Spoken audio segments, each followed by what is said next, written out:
ఈరోజు తమరి అధ్యక్షతన అత్యంత కీలకమైన ప్రకటన చేయాలని రాష్ట్ర ప్రభుత్వం భావిస్తున్నది. కొన్ని దశాబ్దాల నుంచి మాదిగ ఉపకులాలకు సంబంధించిన లక్షలాది మంది యువకులు ఎస్సీ రిజర్వేషన్లలో ఏబిసిడి వర్గీకరణ కోసం వాళ్ళు పోరాటాలు చేస్తున్నారు. 27 సంవత్సరాల నుంచి ఉమ్మడి రాష్ట్రంలో కానీ ప్రత్యేక తెలంగాణ రాష్ట్రంలో కానీ ఏబిసిడి వర్గీకరణ మీద మాదిగ ఉపకులాల యువకులు పోరాటాలు చేయడం జరిగింది. వారి పోరాటాల ఫలితం ఒకనాడు ఇదే శాసనసభలో మాదిగ ఉపకులాల వర్గీకరణ కోసం వాయిదా తీర్మానం ఇస్తే నాతో పాటు ఆనాటి శాసనసభ్యుడు సంపత్ కుమార్ను కూడా ఈ సభ నుంచి బహిష్కరించడం జరిగింది. గత ప్రభుత్వం ఏబిసిడి వర్గీకరణ మీద కేంద్రానికి ప్రధానమంత్రికి విజ్ఞప్తి చేయడానికి అఖిల పక్షాన్ని తీసుకెళ్తామని చెప్పి తీసుకుపోకుండా మాదిగ సోదరులను మోసం చేయడం జరిగింది.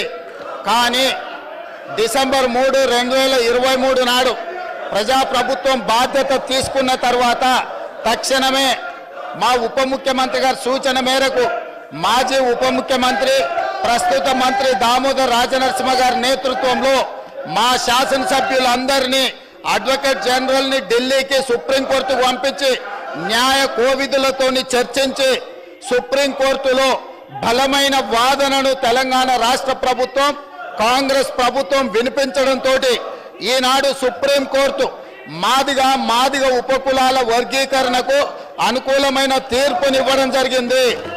నేను మనస్ఫూర్తిగా సుప్రీంకోర్టు కాన్స్టిట్యూషనల్ బెంచ్కు రాజ్యాంగ ధర్మాసనానికి మనస్ఫూర్తిగా కృతజ్ఞతలు తెలియజేస్తున్నా. 7 మంది జడ్జిలలో 6 మంది జడ్జిలు రాష్ట్రాలకు ఏబిసిడి వర్గీకరణ చెయ్యడానికి అనుమతి ఇచ్చింది. తెలంగాణ రాష్ట్ర ప్రభుత్వం తరఫున నేను స్పష్టమైన ప్రకటన చేస్తున్నా. దేశంలోనే అందరికంటే ముందు బాగానే నిలబడి తెలంగాణ రాష్ట్ర ప్రభుత్వం ఏబిసిడి వర్గీకరణ అమలు చేసే బాధ్యత మా మిత్రులు మా మంత్రివర్గ సహచరులు మేమందరం తీసుకుంటాం.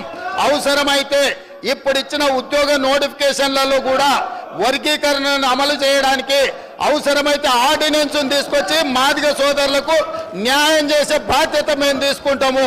కాబట్టి ఈరోజు ఈ సభ అందరూ కూడా ఈ అంశం మీద ఏకాభిప్రాయానికి వచ్చి మాదిగ ఉపకులాల వర్గీకరణకు సంపూర్ణంగా సహకరించాల్సిందిగా రాష్ట్ర ప్రభుత్వం తరఫున నేను విజ్ఞప్తి చేస్తున్నా అధ్యక్ష.